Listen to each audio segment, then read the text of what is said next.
2018 წელს საქართველოს ფრანკფურტის წიგნის ბაზრობის საპატიო სტუმარი იქნება. მსოფლიოს ყველაზე დიდი წიგნის ბაზრობის გახსნამდე რამდენიმე თვით ადრე ქართულ კულტურას საგამოფენო სივრცეები, საკონცერტო დარბაზები, თეატრალური სცენები და კინოთეატრები დაეთმობა. ისტორიულ შეთანხმებას ბერლინში ხელი უკვე მოეწერა. სტატისტიკის მიხედვით გერმანია მსოფლიოს ერთ-ერთი ყველაზე მკითხველი ქვეყანაა და ისტორიის მიხედვით ერთ-ერთი პირველი ბეჭდური წიგნის წარმოებაში.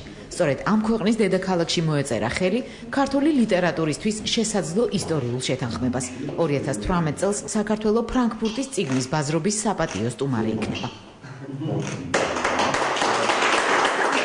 ეს უნიშნელოვანესი შეიძლება ითქვას პლანეტარული ღონისძიება ჩაივლის საქართველოზე ძალიან ბევრს ეწოდინება, ძალიან ბევრი და გარდა ამისა ჩვენ გვექნება უკვე ერთხელ და სამუდამოდ შექმნილი ის სისტემა, რომლის ენაზე ჩვენ მსოფლიოს დაველაპარაკებით ძალიან ხშირად, რომ ყველას შევახსენოთ, რომ ჩვენ ვართ საქართველოს უძველესი წიგნის ქვეყანა.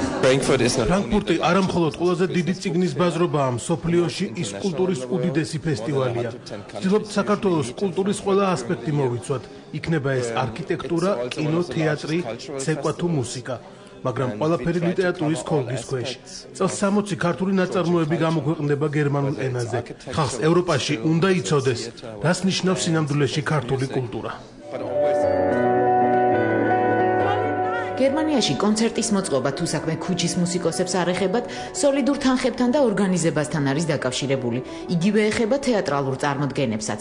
ფრანკფურტის წიგნის ბაზრობის საპატიო სტუმარი ნიშნავს საგამოფენო სივრცეებს, საკონცერტო დარბაზებს, თეატრალურ სცენებს, კინოთეატრებს, მთელ კულტურულ ჰორიზონტს ბაზრობის გახსნამდე რამდენიმე თვით ადრე. საქართველოს კულტურის დღეებს სრული კალენდარული წლის განმავლობაში. მსოფლიოს ყველაზე დიდ ბაზრობაზე კი საპატიო სტუმარს 1500 კვადრატული მეტრის ფართობის მთავარი პავილიონი უსასყიდლოდ გადაეცემა და მას ხშირად სტუმარი ქვეყნის პრეზიდენტები ხსნიან. ძნელია თანხის დასახელება, თუ უკანასკნელ საპატიო სტუმრებს გადავხედავთ, ზოგიერთმა ქვეყანამ ამაში 15 მილიონი დახარჯა. საშუალოდ ეს თანხა 5-დან 15 მილიონ ევრომდე მერყეობს. ვერ ვიტყვი, რომ ვინც უფრო მეც ხარჯავს, ის მეტ წარმატებას აღწევს. ინვესტიცია იმ ინსტიტუციებშია საჭირო, რომელიც კულტურას ქმნის, რომელიც პასუხისმგებელია ლიტერატურის პრომოუშენზე საზღვარგარეთ, თარგმნელებისა და გამომცემლების დახელოვნებაში. ეს გამსაზღვრელია გახსნილ სულთან და კარგ ავტორებთან ერთად. საპატიო სტუმრის არჩევა არ გავს ოლიმპიური თამაშების მსგავს კონკურსს. ჩვენ ვაკვირდებით საგამოცემულ ბაზარს და იმ კულტურულ იმპულსებს, რომელიც თქვენი ქვეყნიდან მოდიოდა. საქართველოს ამ სტატუსის მოპოვებას რამდენიმე წელი დაჟინებით ცდილობდა.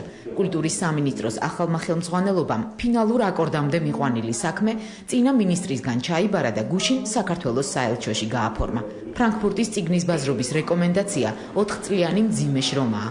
სტუმარი ქვეყნის შესახებ სტატიების რაოდენობა, როგორც გერმანულ, ასევე საერთაშორისო პრესაში, მხოლოდ სექტემბერ-ოქტომბრის თვეში 400-500 რეცენზიას აღწევს.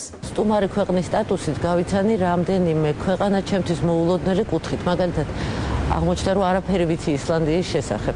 მე რომ მეგონა რომ ვიცოდი, აღმოჩნდა, რომ არ ვიცი.